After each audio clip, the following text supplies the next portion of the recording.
কলকাতায় একটি নতুন পার্টি অফিস খুলে কার্যক্রম চালাচ্ছে বাংলাদেশে কার্যক্রম নিষিদ্ধ দল আওয়ামী লীগ। কলকাতায় দলটির নতুন কার্যালয়, কার্যক্রম, অর্থায়ন এবং দলটির নেতাদের বর্তমান অবস্থা তুলে ধরে একটি প্রতিবেদন প্রকাশ করেছে বিবিসি নিউজ বাংলা।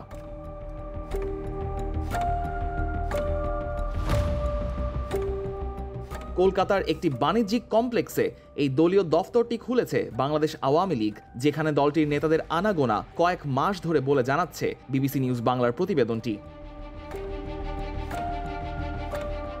2024 সালের 5ই আগস্ট শেখ হাসিনা এবং পরবর্তীতে দলের অন্যান্য নেতাকর্মীরা বাংলাদেশ ছাড়ার পর যারা ভারতে অবস্থান করছিলেন, ছোটখাটো দলীয় বৈঠক বা দফতরের কার্যক্রম তারা নিজ বাসা বাড়িতেই চালাতেন। বড় বৈঠকের জন্য একটা নির্দিষ্ট পার্টি অফিস দরকার ছিল বলে বিবিসি নিউজ বাংলাকে জানিয়েছেন আওয়ামী লীগের নেতারা।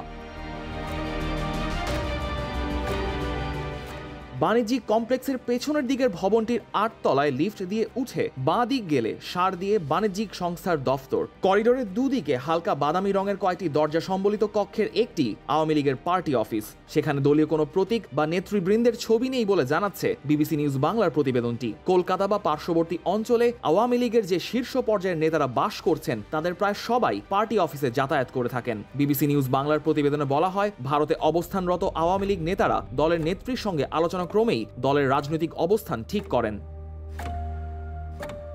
আওয়ামী লীগের একাধিক নেতা বিবিসিকে বলেছেন, দেশে বিদেশে থাকা শুভাকাঙ্ক্ষীরাই তাদের খরচ এখন চালাচ্ছেন।